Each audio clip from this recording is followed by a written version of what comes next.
But I'm not a big Divide by Zero fan. I admittedly I could just be off about it, but I don't like this card very much. 3 Spikefield Hazard is interesting. I kind of like the thought. I would also just play the extra big score. Big score has redundancy. I would just play 6 big score before the first Secrets of the Key, or at least like 1 Secret to the Key, 5th big score, whatever that card's called. It's like double red instead of 1 red, but that doesn't matter really. We begin Swamp Inquisition, Flooded Strand, Swamp Inquisition. I'm not a huge fan. I love Shark Typhoon. I wouldn't usually main deck it. Right now, at least. No Prismatic Command. Oh, yeah. Prismatic Command is also probably a card I like more than Divide by Zero, or... I don't know. Again, I could just be wrong. I keep getting these Pioneer deck texts, and I just, like, don't play much Pioneer anymore. But also, like, not playing Divide by Zero opens up your sideboard a lot. Your sideboard is already super taxed because you're playing all these anti-control cards. I feel like I would just be, like... off of it. Also, like, so when I was playing the Gearhulk version, I always had like a really good record with the Gearhulk version, but I found that like playing like 4 Aether Gust, 4 Disdainful Strokes with the Gearhulks, this was a good formula to be able to beat mono green. I think you could maybe go down to like 7 total of those cards or whatever, but like I feel like your mono green matchup, maybe the Zyndagost World Spy Worm plan is really good against mono green, and that's just like enough or whatever, but. I don't know. Sideboard just feels unfocused in general. I would probably play the 4th Fiery Impulse over like the 4th Spikefield Hazard and be at like, or I guess it's 26. Oh, you have 1 Valakut Awakening. Maybe play 2 Awakenings, 1 Hazard, 4 Impulse, Fiery Impulse, not Impulse. But yeah, but I would definitely play 4 of this card. I would like basically never play less than 4. I think you have to. Oh yeah, that's all. Yeah, also like post Brothers War, Karn is such a nightmare for creativity. Like creativity was gonna be the deck that I was like secretly planning on like playing a lot of in tuning pre RCQ or RC or RC LCQs, and but it's just like the fact that Karn can now get something that just like destroys your deck. I don't know that it's something you can really consider too seriously anymore. Maybe you can. But the problem is, like, I don't know if you can play test it, so that's a big concern also. Vest, tier 1 for 3 months in advance, and then Mac again with 14. Appreciate you guys. Alright, this would be a good mending with 2 Stitchers in the hand.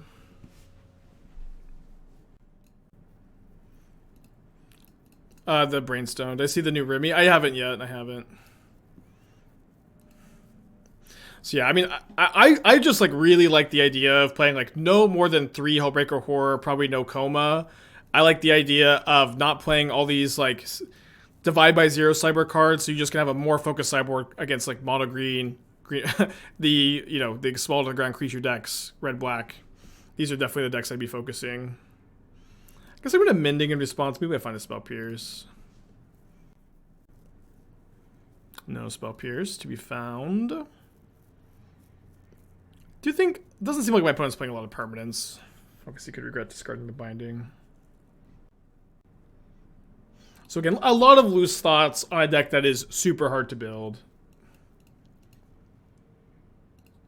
From a player who doesn't play the format very much anymore. What card tutor? It's the Stone Brain. The Stone Brain. So whatever. The fact that Stone Brain can name basics as well, it's wild, but it's like not that relevant, I think. It will almost never name basics.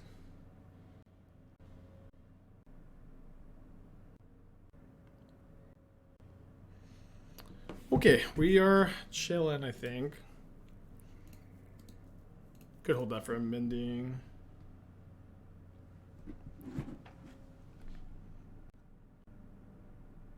I put 100% as Kaya's Guile.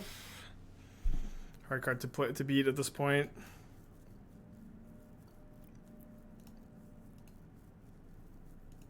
They're stuck on 4 lands despite resolving that Memory's Journey. I can basically never just tap out for Orb here, though.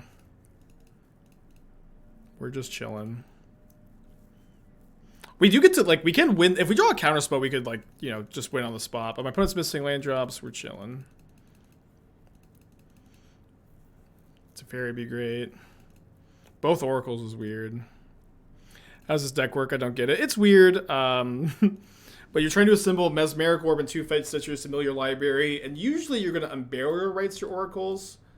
But this game we've drawn both of ours. Opponent's going to discard. Their deck's also weird, like a Memory Deluge, Inquisition of Kozilek Counterspell deck. Very, like, old school control style.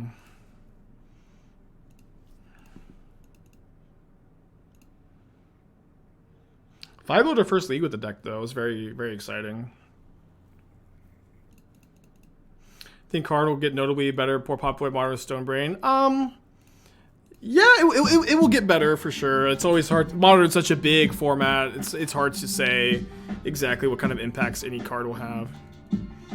Top deck land, 17 months. But yes, card does get at least a little bit more popular. Okay, that's good. Good draw. One more Counterspell or Teferi. We can go for it. Why are you playing our lenses of holding them for looting? I'm trying to get into a spot where I can overwhelm my opponent's mana and just win in one spot, which is very mana intensive. It's going to cost 4 mana for the combo plus Spell Pierce plus Counterspell potentially drawn. Or Teferi is going to be like if I go Teferi's Spell Pierce, Teferi draw a land I can combo. I don't really need the second Oracle in the hand, so I could loot that away. They're finally funding lands. They're drawing duds.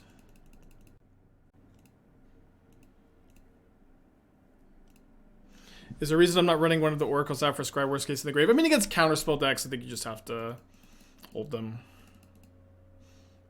I'm fine just chilling, especially against an opponent who's been missing so many land drops. Now that they're scrying now, so I'm going to hit more land drops, but I'm okay chilling for a little bit. My hand can only improve, huh? I guess not. They do play discard spells. You think this deck can run Call Knight, Hall of Storm Giants, alternate win con? I don't know. This is a domain deck. And you are almost like never going to get the job done with just one Hall of the Storm Giants. Well, I don't know, maybe, but... Okay, let's chill on that also. This is basically as good as a Counterspell. I don't know. Maybe you could play one. No, the problem is if I cast this and it gets countered, I'm just stopping. So I just need to draw like more Teferis and Counterspells. If they Flashback Deluge, I'll Spell Pierce also. Why not throw one out, one over to bait counter? I mean, I'm just interested in overwhelming my opponent's mana. It's really all I have going for me right now. And I have a lot of cards like Counterspell Teferi that like make this like one turn better. And my opponent's going to discard here. Do you want Chick-fil-A? Sure. Sandwich, fries, iced coffee. Cool. I'm gonna charge this. What's the opponent's win con? Probably one Celestial Colonnade, which is infinite win cons, huh?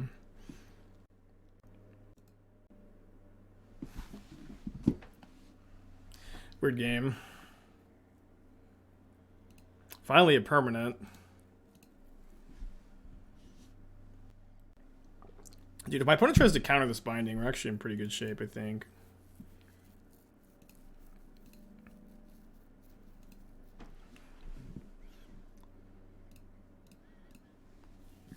If this binding resolves, we're also in good shape now with 2 Spell Pierces. Mim, 11 months, thank you. If I said this correctly, this is a 3-card, 8-mana combo deck. Yes, but your one copy of Mesmeric Orb can find you all of your combo pieces, and you can spend the mana over the course of multiple turns.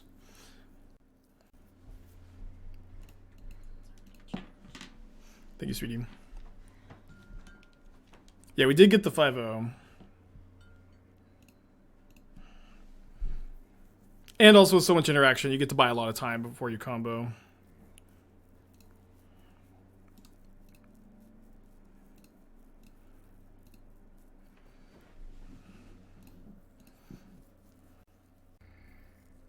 No way, they don't have Revolt for Fatal Push at the moment. Oh, they do. They do. Because I got rid of the Teferi. Damn it.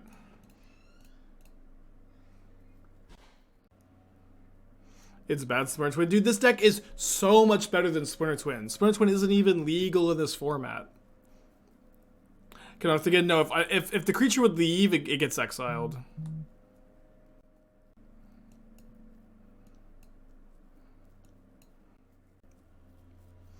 Twin isn't even legal in the format.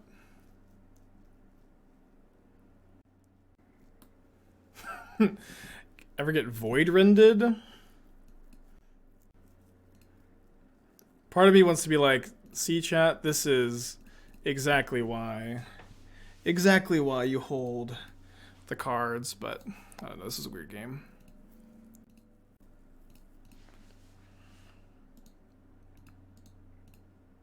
It was a weird game. Okay, I have to close the chat because sometimes the Fatestitchers dance around on the screen if you don't have the chat closed. They're still dancing around. Damn it.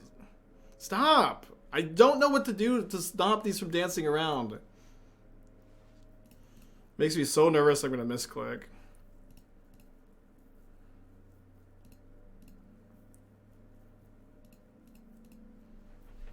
Can we not save targets? You can save targets. It seems like you have to like right click every single thing. It's really not that much faster, right?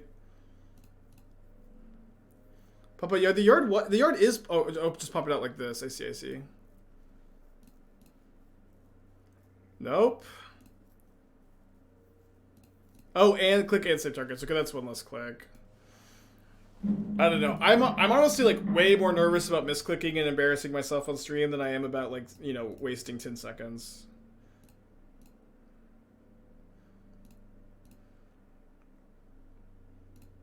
Gonna play around Solitude by, I mean, I guess they would have already Solituded.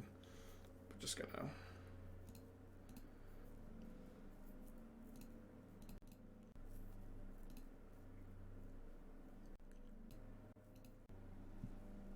Okay, get these Prismatic Endings out of the deck.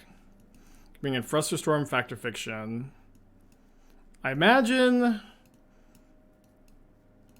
I do think there's a good chance they're on Binding. I'll play like one Revelation over Mending number 3. I'm not going to sideboard just like their blue-white. Needle for sure. What are we going to needle? What? Teferi, Hero of Dominaria? I don't think that's really where we're trying to be. We have, you know, Leyline Binding, Spell Pierce, Counterspell for that card. Yeah, Needle against Rest in Peace. Yeah, we have Rave Revelation for Rest in Peace, and Binding, and Counterspells, and Teferi. I think I'm going to wait until I see an enchantment for game 3 before I bring in the second Ray. Yeah, Needle Fatestitcher as a flex. Yeah. Ashiok 100%. Keep this. You didn't grab Needle? I don't know. I don't want to bring a Needle. I was joking. I don't want to side a Needle in this matchup. I don't know why people want to. Is the second Oracle worth it? That's a really good question. I'm not 100% sure that you need the second Oracle.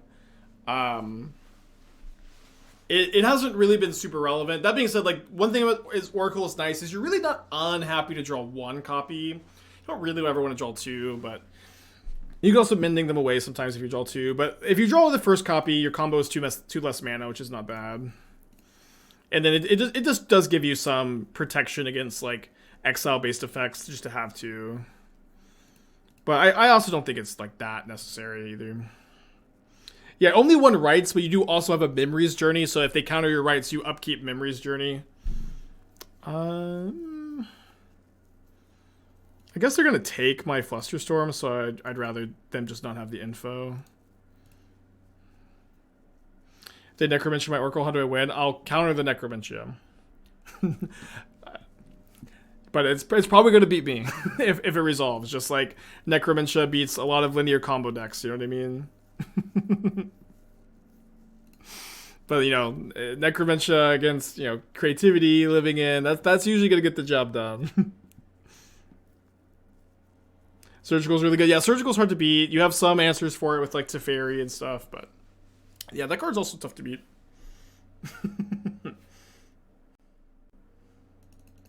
But yeah, it was not really, you know, gonna lose to those cards sometimes. Gonna lose to those cards sometimes. I've already discarded a fetch land here.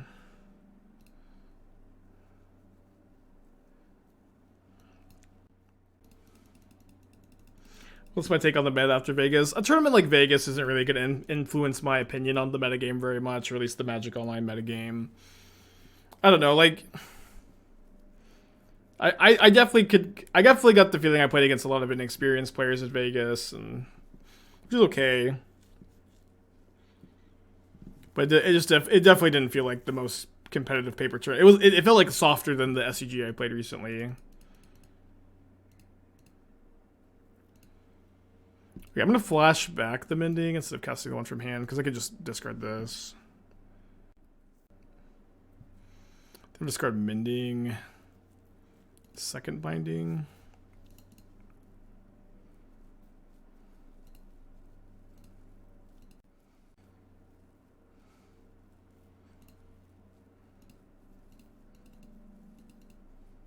How did Vegas? So I started off 6-0 in my qualifier event. I only played one. I thought I was going to be able to double draw into the top 8 and qualify for Sunday, but the round it would have been a clean double draw in, but there ended up only being 3 undefeateds instead of 4 because there was an unintentional draw in the match. I really needed to not have an unintentional draw. And I'll Flusterstorm because they're going to take it again.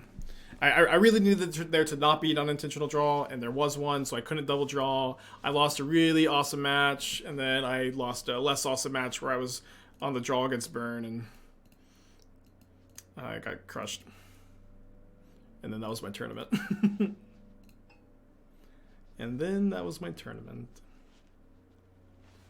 Okay, it might actually be a casting Oracle turn, so I can block the Snapcaster, funny enough.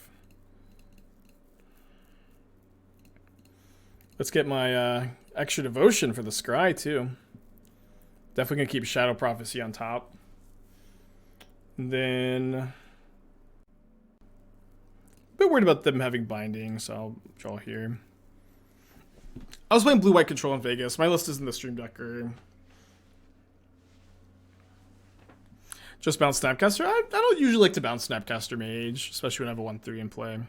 Is it Indulgence better over Mending? What's good about Mending is you can mill it over with your Mesmeric Orbs or Shadow Prophecy and flash it back.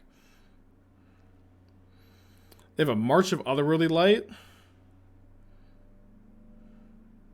Playing around Flusterstorm, despite me already having used 2.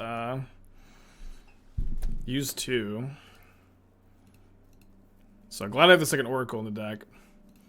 That is a good argument for second Oracle, is you could just run one out if you need to. I think Teferi's worth having in play, right? How did my EDH take too? It was a lot of fun. I got to play one game with the Nitpicking Nerds. Shout out to them. They're really good YouTube creators. I was on their channel one time. They're really nice. There's subscribers too. And I played my Magna deck. I got to hit my opponent with an Ancient Copper Dragon, which I was really excited about, and then lost to Niv Mizzet Reborn value. So they have their own Teferi, which is okay. They're just going to give me back a Binding? It's kind of weird. Maybe it's fine. We get a Swamp here.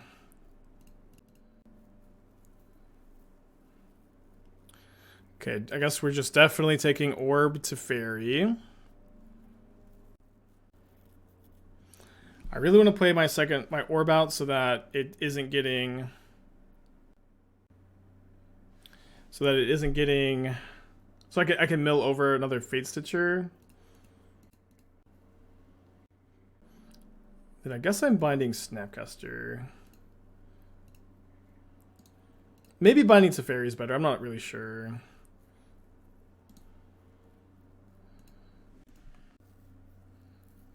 But I feel like if they're going to deal with the permanent this turn, it's like probably more likely to be Teferi than Orb, so I can play my other Teferi. My blind, we have 2 Stitchers. We only have 1. There's only 1. There's a Memory's Journey, 2 Flusterstorm. Okay, this is fine. Their deck is so weird. I don't know. Their mana doesn't look like it's that good. Okay, so we have 7 looks at another Fatestitcher here. 3 in the 29 card deck. There we go. Ding, ding, ding.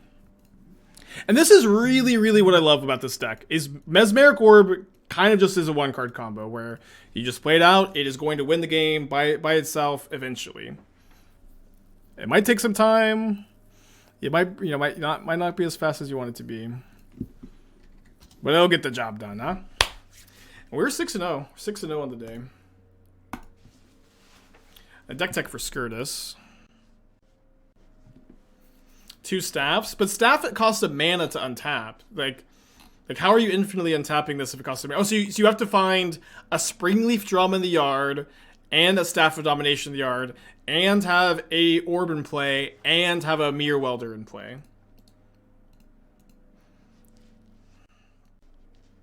Is that it? Staff and Hedron Archive? So that makes 2 mana that untaps for 1. I don't know, it's like, this seems like so much worse than what I'm doing, right? Where you have to play Hedron Archive and Staff of Domination in your deck all of a sudden. And this is all reliant on untapping with one of your 2 Mere Welders, which is like, I think worse than just trying to mill over your Fatestitchers over the course of a game. It's cool, right? Like yeah, you have to untap with it, which is, really tough. I think one card I'd be interested, like if you're gonna do this and you're gonna like really, really build around Mere Welder, you should probably play 4, and then you should probably play at least 1 Lightning Greaves to protect it, and then although can you untap? It doesn't. The untap doesn't target. So one to protect it and give it haste. I think that those 2 things are both pretty key. Okay, my opponent's playing Swamp Scalding Tarn. Could be Scam. I think Teferi is a fine card to jam here. Maybe getting Plains, although I don't know how they're going to counter them. Blood Moon me. We'll see. They can't. Oh yeah, we're playing this plays around Drown. So that would, if you want to do this, if you want to play Whir, that would be the direction I go.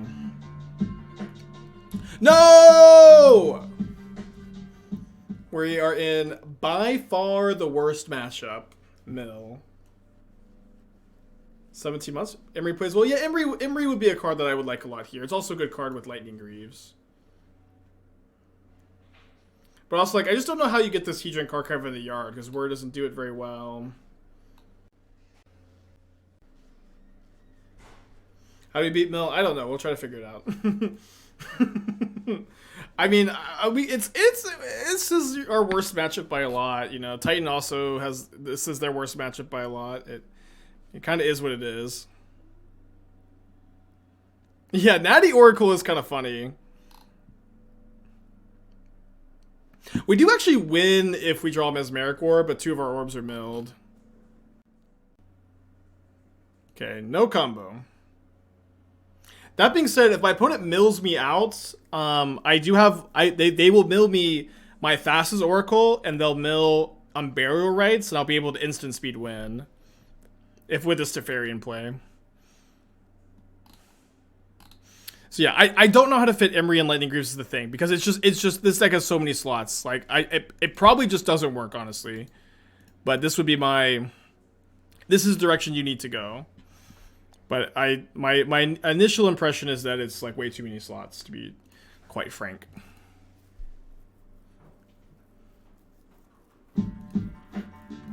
Okay, they milled both of my fountains, which kind of stings. I'm gonna draw a card. I mean, I am interested at this point in both players decking themselves as quickly as possible, so sure. Alligator, 13 months, appreciate you. Weird matchup, huh? Thought about adding Brain Freeze, Breach, Lion's Eye. But I don't think Brain Freeze is legal. Lion's Eye Demon doesn't have haste. I don't know if that was how serious the situation was. Thank you, sweetheart. I love you. Everybody wish Esther good luck in her interview today. It got pushed back a little bit for like 2 hours. Yeah. Everyone say good luck, Esther, on your interview for a new job today. Oh, I'm so short. It's just the first one of like, apparently there's 6 for this one job. See all the good luck wishes. Thank you, everyone. Thank you, chat. Thank you, chat. Yes, I will take this energy.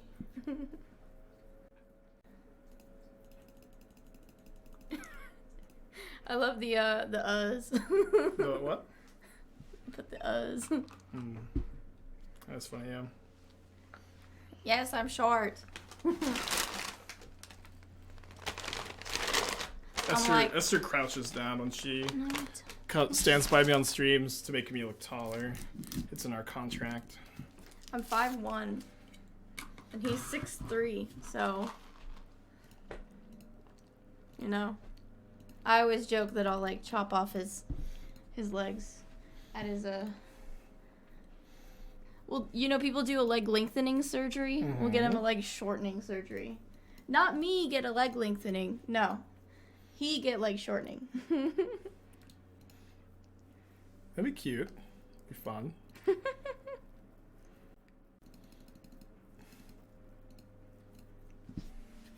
This is a weird game.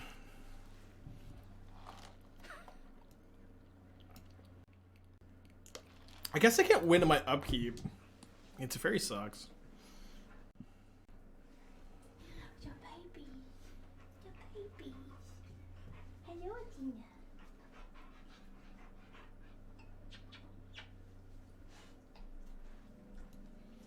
Okay, so definitely gonna counter Tasha's. Come here. Can you get on this chair, Lucy? Shelldock is scary. So I flashback mending. I basically go down to 7 cards in my library. So if I find like, I guess I'm out of Shadow Prophecies is a problem. I think this is fine. I think I have a chance to win. Could be somewhat copium here.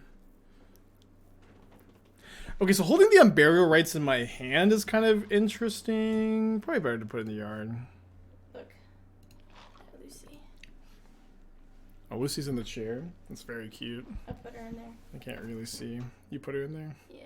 She's like, what do I do in here? She's like, what is this chair? I don't like this chair. It moves. Okay, so 6 cards in the library. I can go I can draw a card with Teferi down to 5. Flashback Mending down to 3, and I have 3 Devotion for Oracle. So this is just OW. That way she can go to that chair. I love how you always whispered in the stream, like, check in here. Check in here. I whispered. Can I cough in your face? The OG. No! +1 Teferi for instant reanimation. No! Instead of don't win, Spike. No! No! Turn on the Lucy cam? You want me to sit in there? No. Just... Trying to figure out where she is. Yeah, you just can't see. We won game 1 against Mill. It's kind of nuts.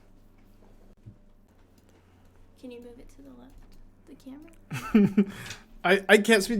I will say this is like one of the most tense, difficult matches I've played all day, and with an incredibly difficult combo deck. So, but this is worth it. Mm-hmm. Me holding the camera with my left hand and then or right hand and playing with my left. Yes, don't very good priority.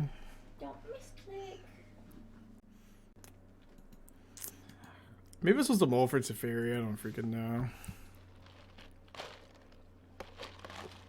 This is literally like the most complicated matchup I've maybe ever played in my life with a brand new combo deck that's incredibly difficult.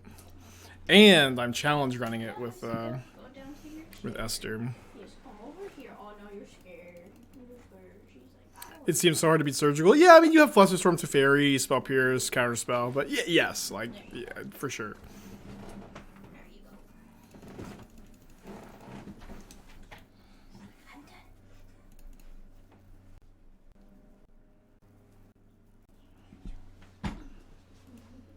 No way, this is harder than Bird vs. Shadow. This is, I would be way more comfortable in Bird vs. Shadow at the moment. Yeah, you missed the 5-0. We're 6-0 at the moment. Playing the Nightmare matchup. And a Surgical Teferi. I mean, I don't know if that just means they have a second Surgical. New Grand Abolisher just dropped. Cool.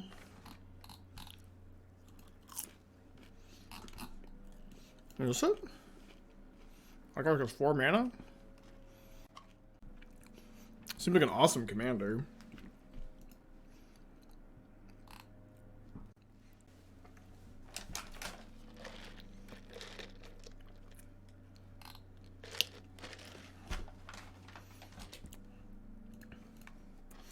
Alright, I think I'm just going to cast the orb. Wait, what are they pausing on my upkeep for?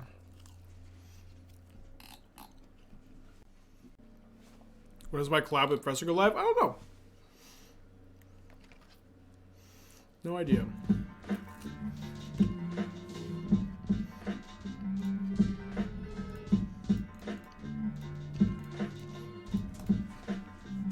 So, if my opponent... Next turn, if I mill another Fatestitcher, which is somewhat likely because they're playing mill, I can go off with Spell Pierce up. We'll see.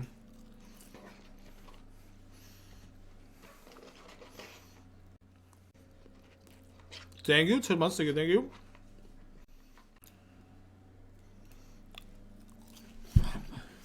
They exiled 2 Fatestitchers here, which feels a little unfortunate. And we drew the last one. So this would maybe be an easy win if we just, you know, this is 1 card higher, but it isn't, so it's not an easy win. I mean, if my opponent just like casts Tasha's next turn, we win. Probably. Is my other Oracle exiled? That would be really nice, because then they couldn't Surgical it. I might not have basics. Oh no, I do have basics left. So. Do have basics. Huge.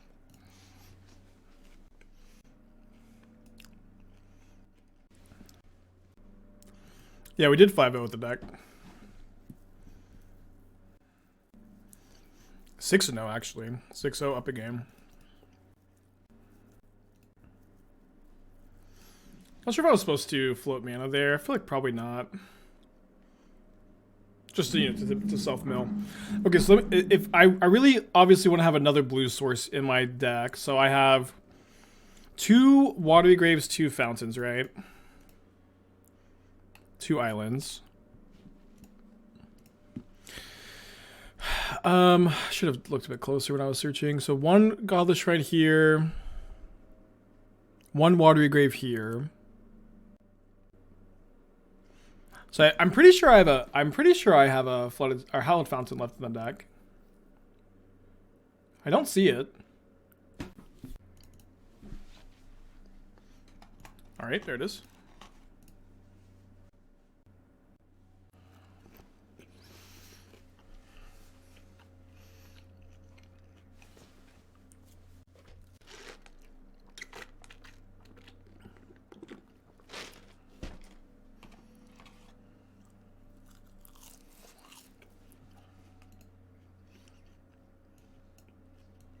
Kind of feels like they got a Surgical, huh?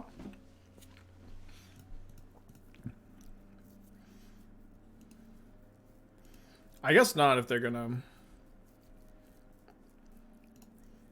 just chill.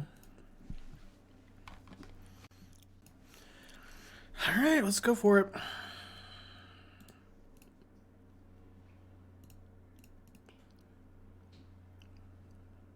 How the deck works? This is kind of how the deck works, although it's really weird because we're playing against mill, and we're a deck that's trying to mill ourselves. Necromancer's been overperforming for me in main deck and mono black. Am I lucky or is it good? I mean, it's really good against like the linear decks and not so good against the non-linear decks, so I don't know. Maybe a little bit of column A, a little bit of column B.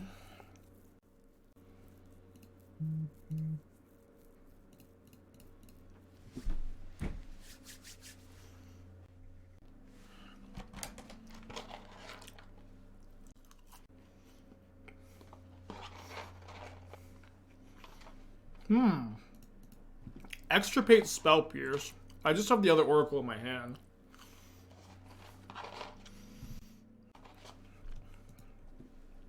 How do we beat Extirpate Surgical? How do we beat it? I don't know, but somehow we did, huh?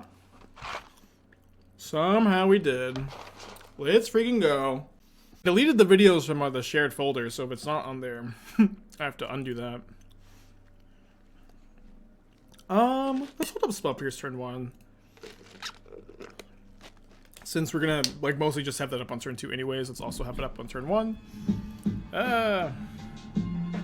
Only that was a cigar to Zaid, huh? Nagasaki, 6 months, thank you. Welcome back. I guess Spell Pierce Pay is not the worst thing to hold up here.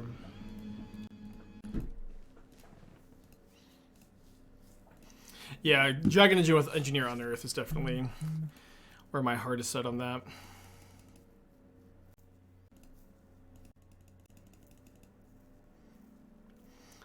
Seems like the secret of the deck is all that matters is orbs, sort of like with all that matters with Time Savers cookbooks. Yeah, exactly. And so, like, I don't know. Yesterday when I was, you know, when we were talking about this deck, and I was like, "Hey, chat, is there any other way to combo with this deck just by self-milling without needing any other cards in hand?" And maybe, you know, it was obviously a lot of things being thrown at me at the same time, but like every single comment I saw was for a card that you needed in hand or needed in play or needed extra, which is part of like what made me thought I was onto something, because I think it's just so easy to overthink this deck when you're building it. It seems so easy to overthink this deck when you're building it and just like play all of these cards that are just not necessary to help you combo. When really the only card you need to combo is Orb. And like building the deck that way I think is the best. What about Treasure Mage in the deck? You have 4 Shadow Prophecy, which kind of occupy the same spot on the curve. Shadow Prophecies dig so many cards. I don't think that you need Treasure Mage. Or whichever one finds you 2-drop.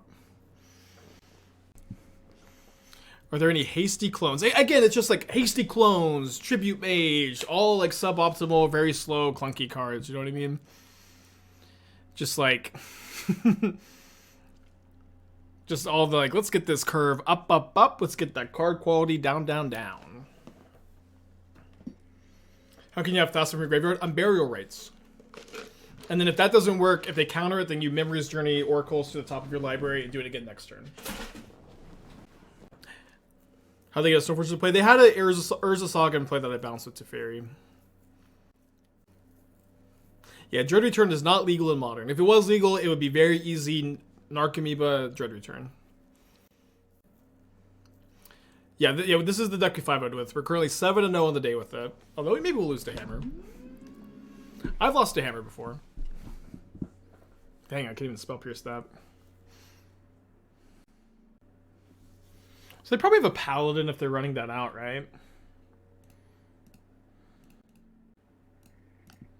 So I guess we target that.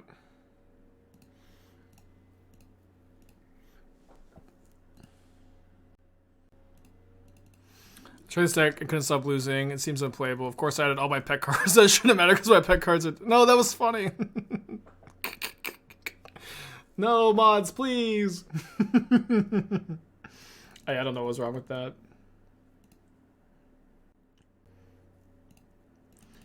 Maybe a little toxic, but not any more toxic than I am, I guess.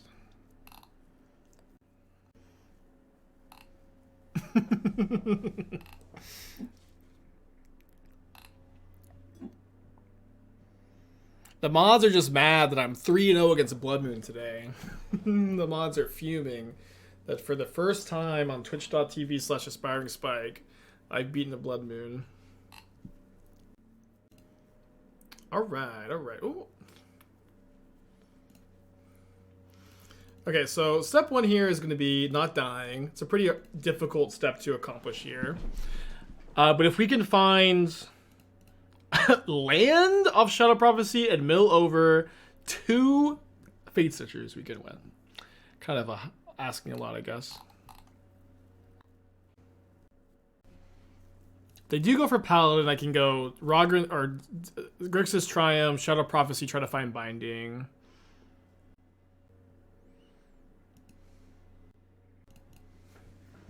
So I think I just Spell Pierce this, hoping that my opponent doesn't have a land. Maybe that's asking too much, huh? Well, I guess I could Spell Pierce the Hammer after that. Yeah, the Stoneforge just being able to put in this around counter magic is just too bad. We're probably dead this game though. Got some sideboard cards, Portable Hole, Stony Silence, Ray of Revelation, Needle.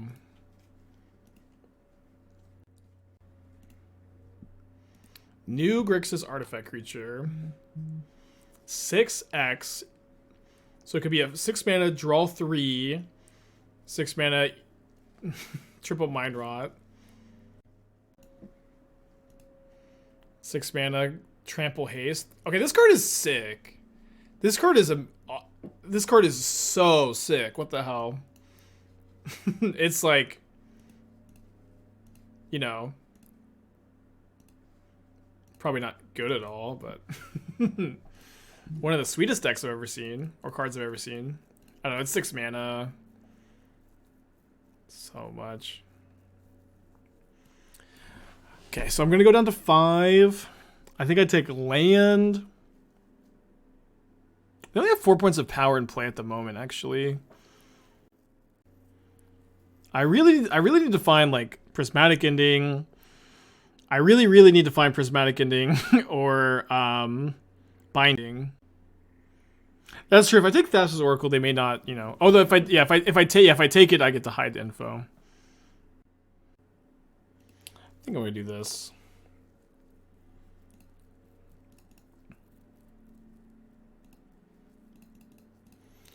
Take your cards. Okay, if I draw Binding or Prismatic Ending, we're in it, and we are not in it. Okay, game 2.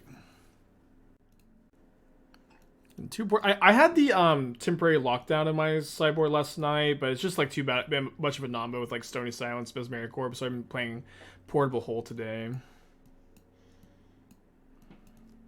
I cut the Spell Pierces, cut the Memory's Journey against non-counterspell deck. I mean, they have Spell Pierces sometimes, but I don't think I'm supposed to have them in. Cutting the 4th Teferi. I think 3 Teferis is fine. 4 can be a bit clunky on occasion. Can probably cut 3rd Mending, 4th Counterspell. I love this card, though. This card is very powerful. It's 6 mana. And what's cool about this card's design is, like, artifacts that cost 6 mana are, like, a little bit easier to play, usually, right? Because you can cheat them out with, like, Tron lands, Mistress Factory, Workshop. But because this costs colored mana to cast, like, it's, you know, it's hard to, like, just cheat this into play. And with, like, the typical things you would cheat an artifact into play with, so love this card's design. And I think that I can keep a hand like this that's like really in on the combo on the play. Probably not a hand I could really realistically afford to keep on the draw, though. And with the Memory's Journey out of the deck, I think I can pretty comfortably just get Grixis Triumph playing so I can cast the Mending. Bluetron Coffers. Well, I think Coffers is maybe, I don't know, it's like with Coffers, they just have to discard 3. You can never do the card draw. Like, you want to be able to do all of the modes. I don't know. The card's very powerful, though. Like, 6 mana, draw 3, with Kicker to draw 2 more cards for each 2 blue you spend. You just have to figure out, I don't know. That card has potential, but it has very, very difficult deck building requirements, which is always my favorite design card. Very powerful, very difficult deck building requirements. I just get so nerdy about cards like this. And Coffers, you make them discard their whole hand. Yeah, I mean, you could already do that with a lot of cards. My opponent's on a Mold of 3. But you could already do that with, like, you know, Mind Shatter, discard a number of Swamps for less mana, you know what I mean? Or you can make them discard for 5 mana instead of 3 for 6 mana.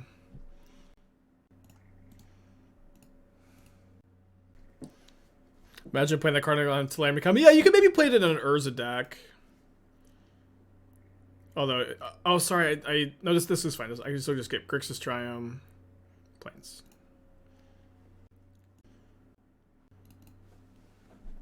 Obviously, my domain's a little off, but I think that's okay. If they spell pierce this, you know, we're chilling. Always okay to take a 1/1 against an opponent who mulled a 3. Does this deck want Unburial Grave or missing something? Yeah, what you're missing is the fact that all you really need to do, all you need to draw is a Mesmeric Orb, and you can combo. The Mesmeric Orb is going to passively mill all of the cards into your opponent's graveyard that you need. Or sorry, all the cards into your graveyard that you need. Dude, talk about a good mull to 3. I'm just the most spell-pursed person of all time, I guess. Talk about a good mull to 3. Do you have a second land, third land? Oh, too bad. That would have been just like the sickest mull to 3. For 6 red, it's 8/4 Trample Haste. Sounds about right. It's very good, and like no matter how you cast it, if you're spending 6 mana versus colors. Do I ever not get spell pierced? No, Fran. I'm just like, I just get pierced all day. Yeah, I'm excited to get the old border cards for the new stuff. Okay, I'm gonna get the Stony Silence to stop any artifact-based graveyard hate, and if I get triple spell pierced, we can laugh. You know, we can all make fun of Aspiring Spike who always gets triple spell pierced. I was going to call the judge feel so bad. No, thank you for calling the judge Spiel Lord. It was a funny situation, but I'm glad we got it resolved. Mull to 3, baby! Mull to 3. Let's go.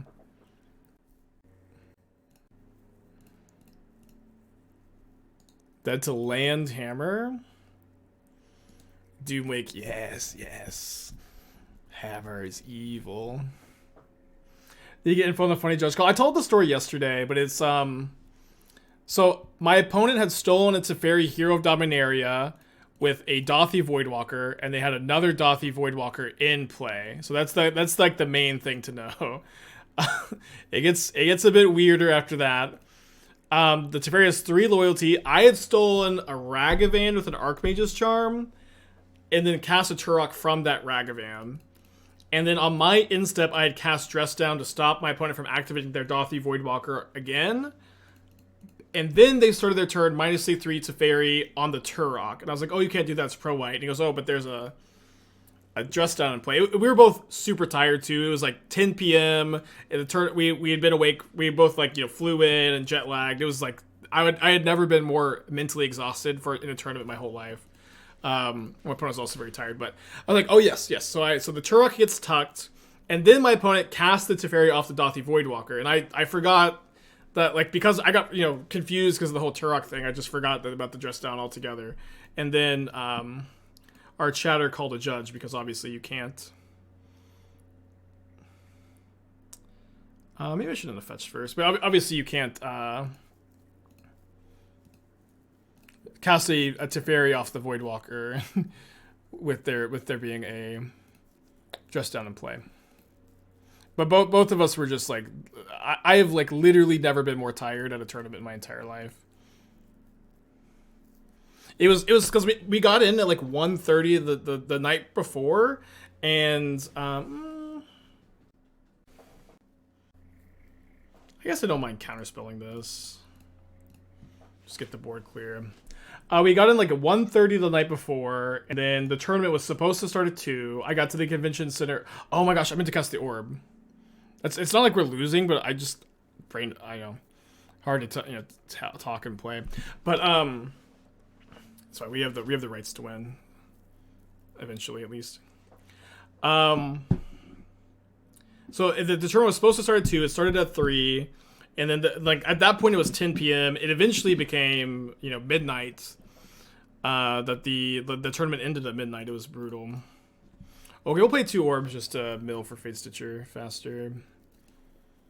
And they can't equip the hammer, so no reason to portable hole it. Yeah, this is why the deck needs Truth Oracles. Good to fairy bounce it. So yeah, very, very weird spot to be in. But the judge was also great. The judge handled it super well, and we were able to rewind. It took a while to get everything clarified and stuff, but it did work out. Okay, they shocked in Seachrome Coast. I'm not sure if they're representing like March of Otherworldly Light.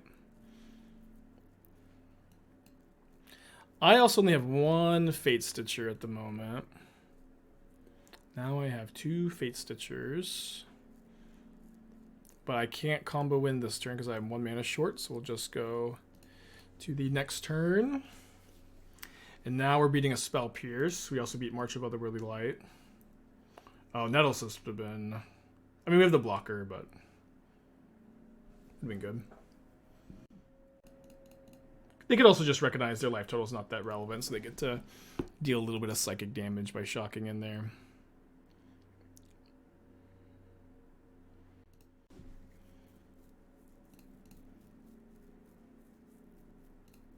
Yeah, it did sync that they closed the convention center at like 7, so it's like 10 p.m. and I finally have some time to go see the convention center, but everything's closed. It kind of stinks. But that was also like the dynamic of the event was that like you just like it was like not super realistic to go to Magic 30 and expect to be able to do everything and meet everybody because there was just so much stuff going on, which is obviously better than not enough stuff going on. Okay, going to game 3. Wait, did I only bring in 1 portable hole? Yikes. Obviously meant to bring in both. I think on the draw I'm going down to 2 Teferi. I think this deck is stronger than Jeskai Breach. I have only played, I think, 10 matches with like this version. I had like 1 match with like a slightly less good version. I think I was 2-1 off stream with this version last night, so we're 9-1, but the reality is that like I just cannot give you an answer on how good a deck is in comparison to another deck in the position of the metagame with 10 matches. I'm just not capable of doing it, I'm just like not a very good content creator, I guess, but also like, Jeskai Breach is a very tried, true, one of the best decks in the format. We're also like certainly today we're getting a lot of equity because my opponent doesn't know what's going on, right? My opponents are like confused. And it is definitely true, like, that's not a point against this deck because, to a big extent, a big reason to play a deck like this is because your opponents would be unfamiliar how to play around it. But that aspect degrades over time as the deck becomes more and more of a known quantity. Like Jeskai Breach had so many win percentage points when nobody knew how to play against that deck either. All right, a slight above average top deck here. Slight above average top deck. Although we did have 10 outs to deal with the Sentinel. In a scenario where you have Rites, Oracle, and Yard, should you put Oracle trigger on the stack before you Fatestitch your combo? Maybe. Maybe. My opponent grabbed a Nettlecyst. Kind of Cauldron in hand, too. They probably have another hammer in hand. I guess I'm just going to Binding this Stoneforge.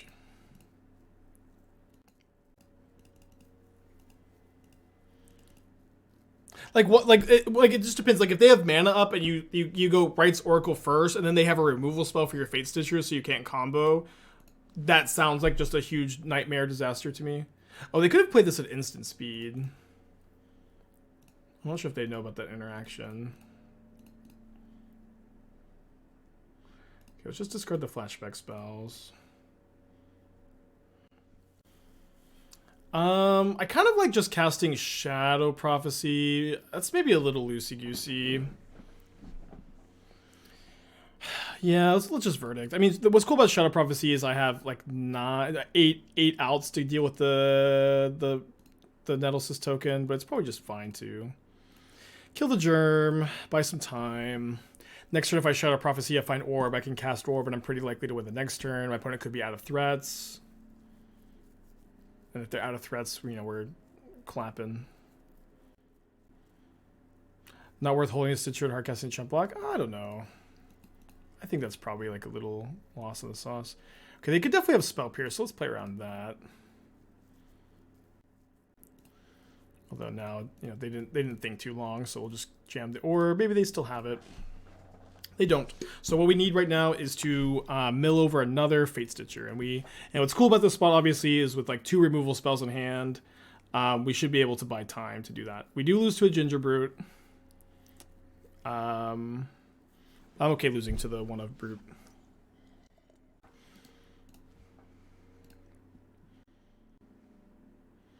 Okay, there's another Fatestitcher. Okay, and they just concede. Well, that makes things easy. We're 8-0 on the day. We are 8-0 on the day. That's so sick. It's a dirty Modern Horizons deck. I feel like the Secret Sauce deck, which a lot of decks right now is Binding as well. Yeah, like Binding, the fact that it just like answers Graveyard Hate and then answers anything, it's just insane. Just so absurd. How many Endurance have we played against? 0. Although what's kind of funny about Endurance is like if they Endurance you, you just like get to like mill your deck again and then go for it next turn. But we haven't played against that card today. I don't know. Listen, I'm not saying that this, like, no deck is 8-0 good. We're definitely running well, and, you know, this is, you know, people always go, Spike is so good, you know, he's just able to win with ham sandwiches. But, like, you know, one of the main reasons to brew in Modern is the fact that, like, you do get percentage points when you play decks like this. Like, you gain win percentage points when you play off-the-wall strategies, because your opponents don't know how to play against them. Ah, man. I guess I can let this go, and then 1 mana Binding, pay 2 next turn.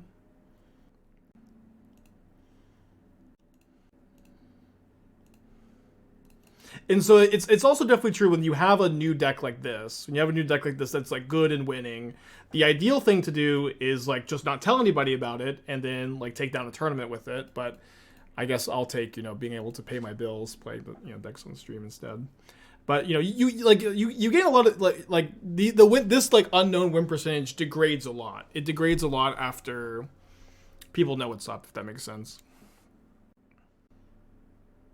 I brewed it live. I didn't finish brewing it live. I just kind of talked about the idea yesterday. And then I had a lot of people screaming cards at me I didn't want to play, so I took the rest of it off stream.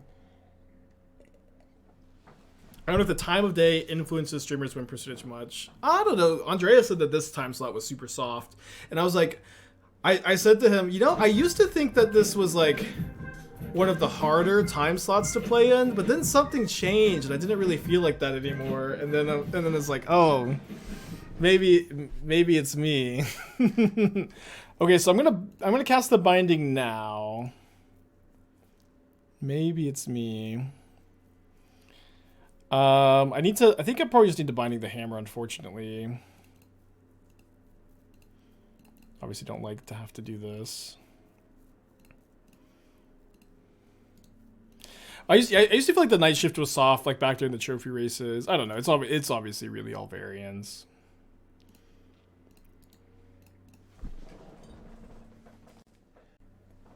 But back during the trophy race, I feel like the Night Shift was softer.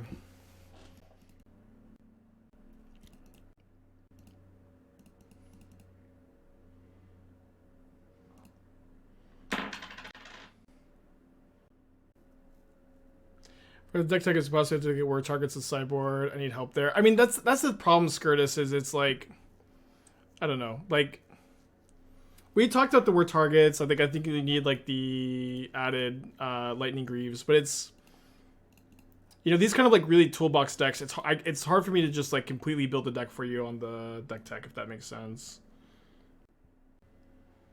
Not that you're like exactly asking that, but I felt like I gave you as much as I really could with that one. It was so off the wall. And ultimately, like, it's also tough because it kind of like, for deck techs like that, a lot of it boils down to is I think like your version is not as good as like this version either, which is not something I like to necessarily end on. But I always get stuck on that. But you need to play 4 of your combo card.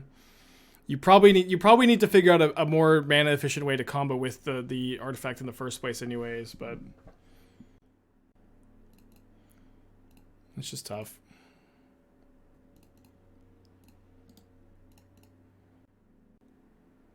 Yikes.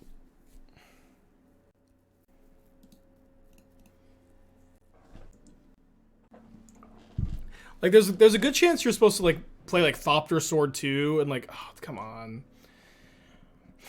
There's a good chance you're supposed to play Thopter Sword as well, and... I don't know, I guess I'm just suck. I kind of just want to concede. Yeah, I mean, I guess I'm just dead, actually, because if I bounce the Saga, then I'm dead to the token. I'm actually just dead no matter what. Yeah, but yeah, there's a good chance you're supposed to, like, just not bother with this, like, goofy combo card and just be like, play Thopter Sword instead as additional, like, whir targets, and then, like, you could also mill over Sword of the Meek with your Mesmeric Orb. And then you can play, like, you know, Chalice of the Void, Pithing Needle in the sideboard for whir instead. Okay, we have two donations for Red Cyclone. I missed the first one. But if you post your link in the chat, I can take a look. Let me,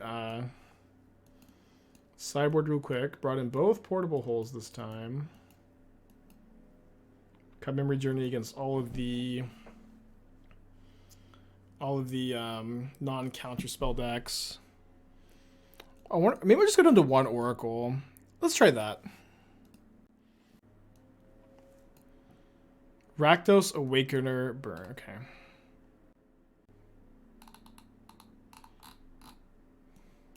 So I've played burn decks like this in the past. Hold on, this hand's pretty interesting. I think I'm supposed to try it. Obviously it needs to draw land, but... And, like, the second ray is kind of bad. So, but I've played burn decks like this in the past that play cards like, you know, Village Rites, Dothy Voidwalker, to some extent Channeler. Channeler's a card I like in burn well enough. But, like, the more and more cards like this you play that don't deal damage to your opponent, the worse the rest of your deck is. Where cards like Bump in the Night, cards like Ball Lightning, need your entire deck, basically, to be direct damage spells, if that makes sense. Because, like, every time you draw a single card that isn't a direct damage spell, your, do I just main phase? Yeah, I think I actually just main phase the array here. That way they don't, like, end of turn hammer.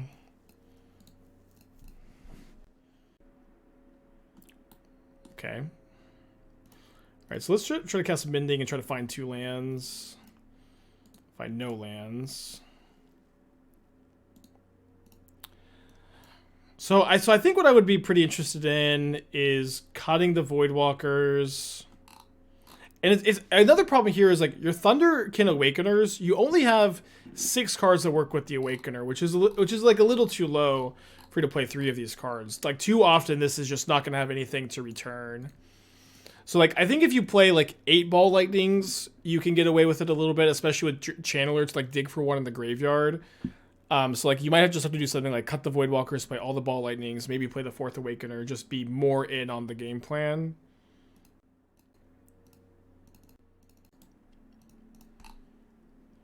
I also really don't like Claim Fame in a deck that is playing the Ball Lightnings. So you already have the Unearths, but this is also, like, probably too much of redundancy for this effect. So I'd also cut the Lay Claims for 4th Lava Spike, 4th Bump in the Night, almost for sure.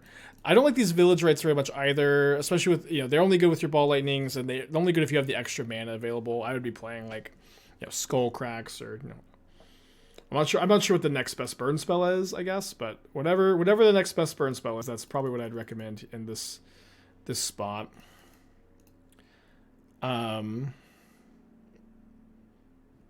Rift Bolt or Skewer, probably Skewer. Because again, you just need as many as possible, Okay, they need to have Blacksmith skill to beat me here. But they don't have enough mana to hammer and Blacksmith skill, so we should be fine. Because I have the Ray of Revelation flashback. Kolaghan's Command is not really a sideboard card I like too much. I think I would rather be playing, like, Shattering Spree for the most part over it.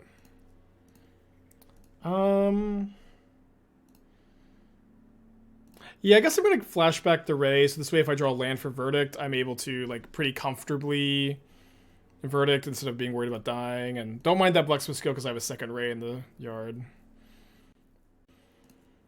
Although here, I think I'm just supposed to go Teferi minus Sunland Vala. Oh, almost a misclick. Yeah, I would play Surgical over Extirpate because it costs 0 mana. Reign of Gore, I would play Skullcrack over Reign of Gore. But I would probably also like play like a combination of Thoughtseize Surgical, so like you could do that over the Necromancia Extirpate combination, or you could just play Necromancia if you don't want to waste that many sideboard slots. It's kind of up to you. Guess I could maybe have Flashback Ray before Teferi died, which is a lot better against the Spell Pierce. Cool to get max value out of those rays, though. I was a bit worried about that in the opening hand. Okay, if I miss a deck, yell at me, but those are my thoughts for that one. Feels bad suggesting edits to an undefeated deck. I mean, I'm obviously open to conversation. Yeah, you could do a sideboard juke plan. So, like, but one issue I have with trying to turn this, to try to make this deck have a sideboard, transformative sideboard, is that this deck is so good at beating Graveyard Hate, as is. This deck has Leyline Binding, Counterspell, Teferi, Spell Pierce, Prismatic Ending. You're just like so good at beating hate that I don't think that this is a deck that really is interested in some kind of transformative sideboard plan, but I'm at least open to the idea. It is also like really important to note that whenever you have a new brew, especially in combo decks, the main deck for combo decks is like not too difficult to hammer out a lot of the time.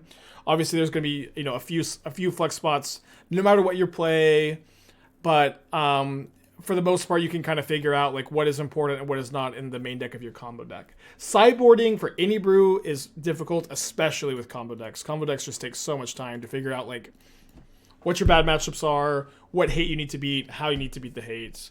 And a transformative plan could be a part of that, but figuring out exactly what the best transformative plan is also not clear to me.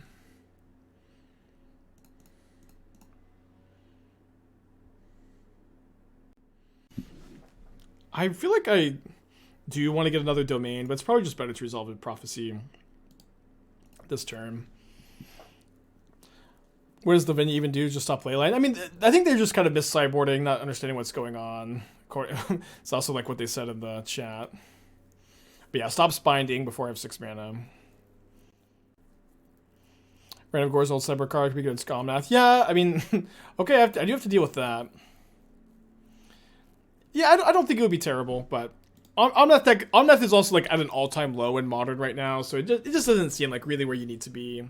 I also like Skullcrack maybe more than Reign of Gore anyway against Omnath, though, because Omnath decks are so good against dealing with enchantments. Okay, so we would be winning here. Except they have the Hushbringer in play, so I have to take a turn off to Binding the Hushbringer. So we'll just go get Xander's Lounge, Binding Hushbringer main phase. We have 6 lands in play for the Linval. Let's not do anything. And then we can cast another Shadow Prophecy end of turn if we want to, but then we can... Oh no, the Rites is in my hand.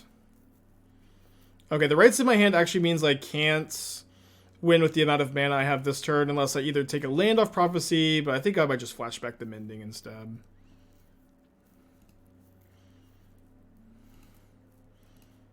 But I could definitely have like Spell Pierce or something here. Although you would think they would have Spell Pierced the... You would think they would have Spell Pierced that. We could wait one more turn to try to have Counterspell up.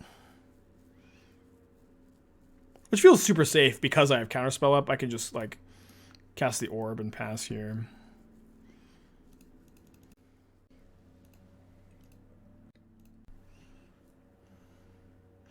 If you want to transform, Spoils Angel's Grace lets you ignore the graveyard aspect, slides nicely over Fatestitcher Orb. Yeah, that's interesting. That's interesting, but it's like, you'd only do that if Graveyard Hate is super duper common. You probably just like don't want to play this deck if Graveyard Hate is super common, but like if this is like your deck, you know, I could definitely see that being the strap.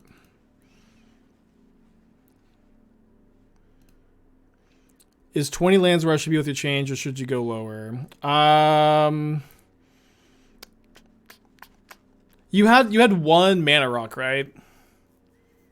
I think I want you to be like at least 21 lands with the 1 mana rock. I mean that was also the issue I had with your deck, and I said this during the deck tech, was like there just like wasn't room for everything you needed for the war package, which is kind of why I like just playing like Thopter Sword instead. And then you can either war for Orb, and Orb is a 1-card combo, and Orb also like mills over your sword, and just like not do the goofy card you were doing, whatever that card's called. Like I don't have any basics left in my deck. I just grabbed the spells, but shouldn't really matter here. I guess I should have tapped lands, but also it doesn't really matter with them having 1 card in hand and me having Counterspell up when I can combo here. Do I still like Shore Up and Murktide? I liked it a lot more when 4-color Omnath was popular and there was like more Solitudes. With blue-white control, and I guess actually with Leyline Binding is like a really big point for Shore Up and Murktide, but it was always just like a techie card that I wanted to put on people's radar as like an option that like you might not think you could play, but like is a good way to like be like, you know, like it's really hard to spell pierce a Leyline Binding. Leyline Binding is a really, really good card against Murktide, and Shore Up is like a really good way to beat Binding as Murktide.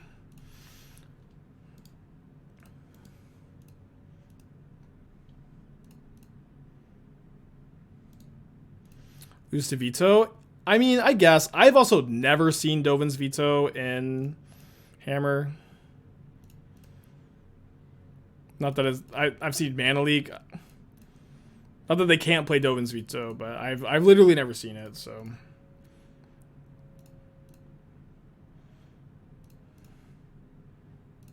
Do you always yes? I think I'm fine. I do always yes. I don't think I like the always save targets though.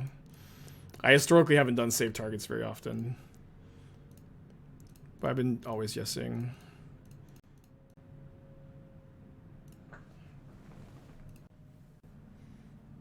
Yeah, lose to Angel's Grace also.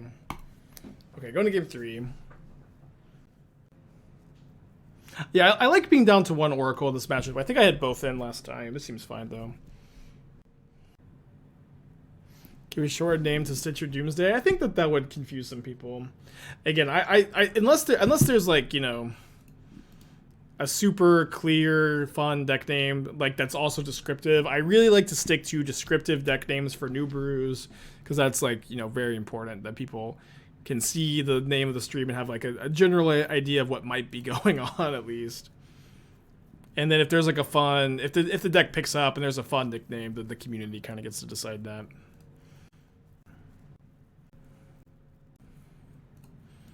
Looking better this game. No! Fucking Magic Online. It's...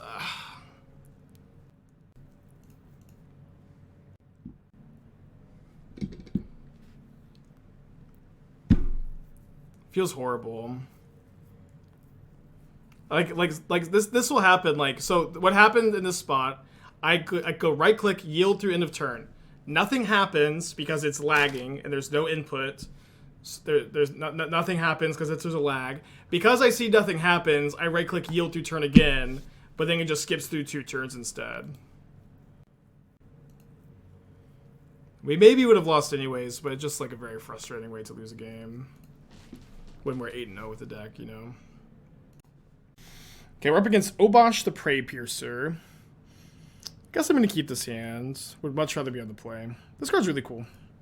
Not sure how good it is. Hard card to evaluate. Yeah, this card costs 4 mana. I think this card is an EDH card. It may be legal in Modern Pioneer, but this is an EDH card. And it seems like an awesome commander. I love her shield. Her sword is cool. I bet there's going to be like a sick alternate art, but not a 60 card format card. Not a card for 60 card formats. Oh, I did white for ending on a... Yeah, that's right. I remember that. That was that misclick. Not even standard? I mean, maybe standard, but probably not standard, right? Standard is about slamming 4 mana creatures that are just like crazy. You just tap out every single turn and you just do these like crazy 2-for-1s, 3-for-1s for 4 mana. You're not like you don't like interact with your opponent on your opponent's turn in standard, or at least I don't think you do. That's my impression. You just tap out every single turn. So like this card's static ability is not that relevant. its triggered abilities is not that relevant either compared to like how powerful 4-mana spells in Modern are, right? Turn 1, Ragavan. Alright, come on, Prismatic Ending. Hero's non-binary. Got it. Ending. 100% will see significant standard play. We'll see. We'll see. I haven't played standard in a long time. From my impression, it really doesn't seem like what standard is about, but I could be wrong. We'll not see play in Pioneer or Modern.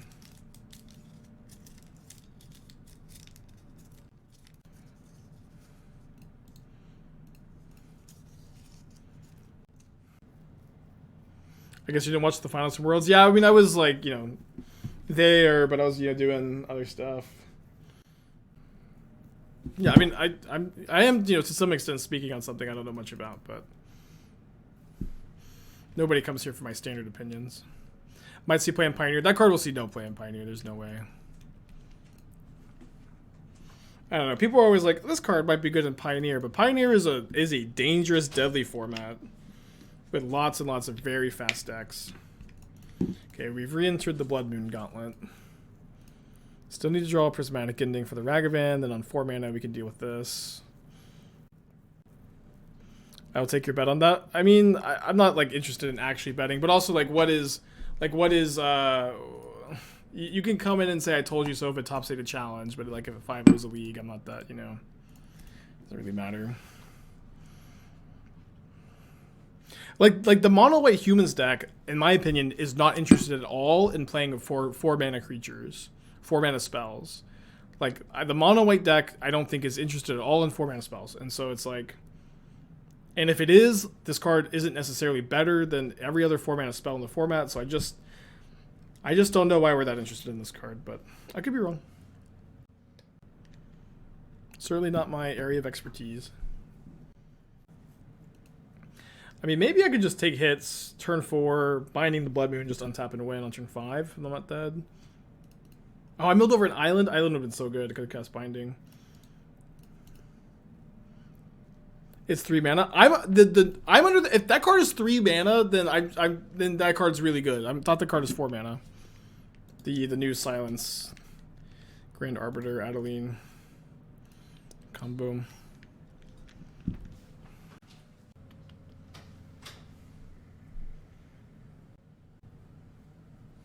Oh, sorry. I need to be not yield till end of turn. I need to yield to end step so I can try to mill over 2 Fatestitchers.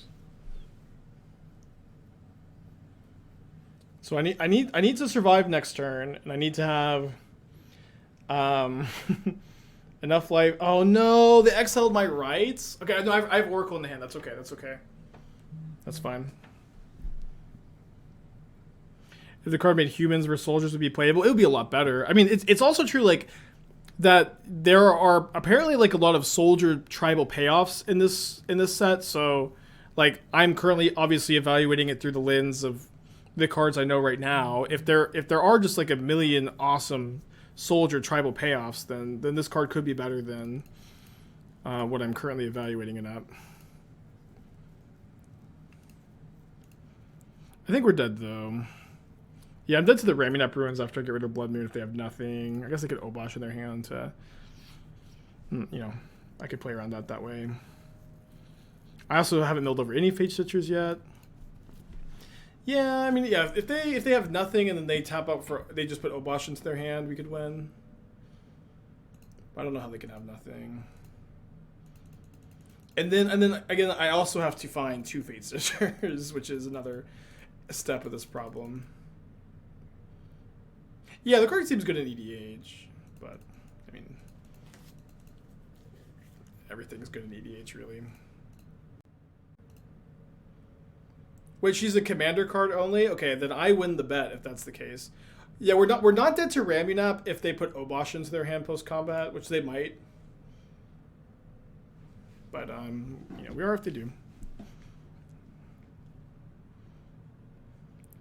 Man, I feel pretty confident in my chance to win this bet if she. Oh, sorry, only 4 commander. Damn it, not a commander product. But at the very least, too, it just like also like doesn't matter that much. Like these kind of cards, like if they see any play at all, they'll be super fringe playable, and like their role in in decks in Modern will be like contentious at best. Like, is this like actually the best 4-drop you can play, or in Modern Pioneer is like, you could probably play something else in the spot. But I like this card. It's usually how it goes. Could we not play Binding? We could play Binding, but we were dead. Or like Binding Fury, like I'm just going to lose the game next turn. I have no outs if I Binding Fury after Binding the Moon. Try to untap and win. Okay, do I want Supreme Verdict? That's kind of like the real big question here. I think no. Okay, so I had a deck like this in Modern that was trying to Neoform Murktide Regent or Tolarian Terror into Gristlebrand, and then played like 4 Subtlety, 4 Force of Negation, so that you could just Gristlebrand a bunch and interact with your opponent for 0 mana. PN, 4 months, thank you. This deck instead is trying to Neoform into either Coma or Tolarian Terror if you're, or sorry, Stormtide Leviathan if you're second a Tolarian Terror. I'll say that I found Tolarian Terror like much harder to cast on turn 3 for 1 mana or turn 2 for 2 mana than I expected in Modern. It's going to be even harder in Pioneer.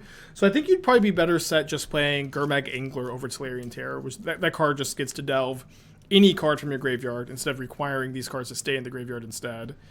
I know like the stats are worse, but I think it's going to let you combo faster and more consistently. I would also be, I think, somewhat interested in playing like 2 Neoforms, like 1 or 2 Neoforms.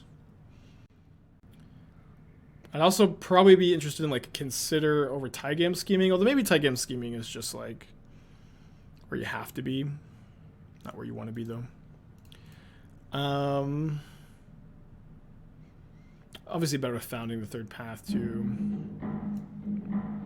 Yeah, I'm not sure this is as good as the Velomachus deck either. That's an important thing to note, but it could be like about as good, like effectively the same deck. I also, I'm sure you've looked at every single Modern legal 7 or 8 mana creature. I do think Coma is probably the best thing at 7 mana. I am trying to think of something better than Stormtide Leviathan at 8, and Leviathan is pretty good. Leviathan's really good, but I would just, I would do a search and see if there's anything better. Maybe someone in chat can tell you if there's something better, but as far as I know, this is probably the best you got. I would really like to get my Domain online. They only played this on turn 1, so they don't have a Ragavan, and so it's not super likely they have something I need to counter this turn. Sarah's Emissary, this is Pioneer. Why Velomachus popularity is declined in Modern? So people just prefer to play Archon over Velomachus because you don't have to play all these Time Warps in your deck. New sets full 7-8 mana creatures. Yeah, I'd have to look at those too. I play. Oh, you have Thoughtseize in the main. Okay. 4 Duress is a lot of Duress. I don't know that you need 4 Duress. I'd be interested in like Fatal Push to slow down the aggro decks and like kill Thalias. Over Duress, really. I don't think you need even that many discard spells. You have like Dispute for counter magic. Maybe play like 3 Decay, 4 Disputes, 4 Push on the board. Could also play Stubborn Denial over Spell Pierce. It's somewhat marginal probably, but could definitely see that one being better. Okay, so I'm not going to Prismatic Ending now because then they just get to draw their card. They're an Obosh deck, so they're super likely to just tap out for a 3-mana spell. I want to be able to cast Shadow Prophecy if they somehow don't, but they're really likely just to play something I want to counter. If they cast like Bone Crusher Giant, I'm not gonna counter that. Probably I'll cast the Shadow Prophecy. Oh, they didn't reveal Obosh this time. I don't know what that means. Somebody tell me what that means. They had a game 1, right? Yeah, I'm like 99% sure.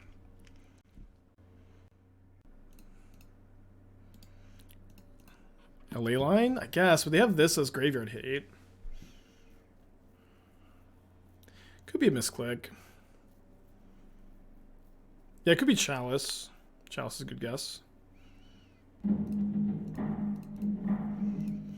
Okay, if they have another moon effect, we're probably going to lose. I am going to get my orb down. The sooner you get orb down, the sooner you just get to, like, you know, mill over 2 Fatestitchers and win. Although with the rights in our hand, it's going to be a little bit trickier to win. Hearse, yeah, but I feel like if you have Obosh, like, you basically never play Hearse. You just play any number of Relic over any number of Hearse.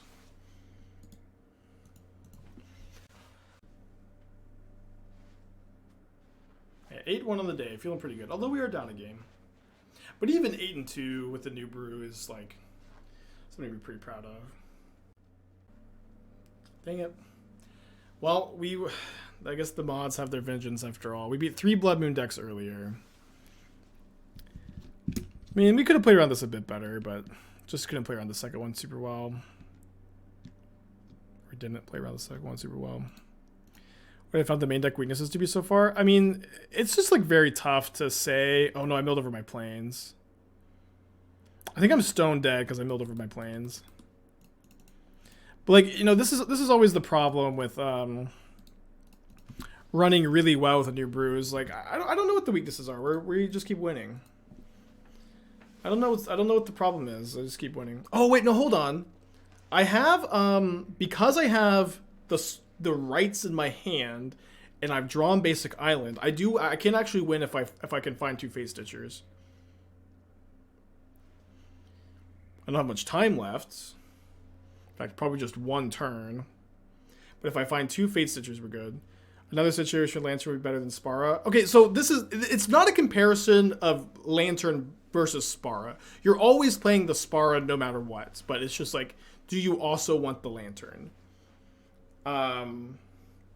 Yeah, I don't like phrasing it that way, but like, yeah, you could play a Jack-o'-lantern, but it is also true that I'm pretty interested in minimizing the number of like combo cards that you have to play.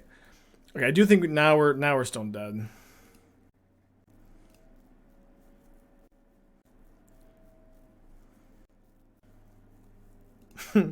Mill them out. That's not gonna happen. Yeah, I just have no outs. So moon effects are better than graveyard hate. I don't know. We did beat 3 great blood moons today. This deck plays more blood moons than any other ones. It's okay. We're done. Assuming they didn't pop the relic, but they're never popping relic there. Oko Thief of Crowns.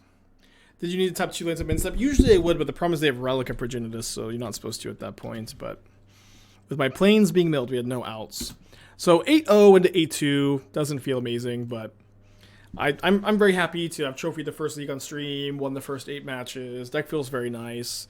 I think I will be playing some of this deck tomorrow on stream. I would continue, but you know, I don't say this enough. Like, the amount of brain power it takes to play like a brand new combo deck on stream and talk to chat and engage with chat, it's just incredibly draining. It's, at least for me, it's incredibly difficult to do this for like you know, 5-6 hours plus. It's my brain just falls apart, and I'm feeling pretty spent at the moment. But I will play at least 1 league of this deck tomorrow. So I meant to do this for League 2. I want to play Surgical over Leyline. Sorry, that was a change I wanted to make for League 2. So we will be messing with that tomorrow. I'm going to sleep on it. Going to take a break, turn my brain off for a bit.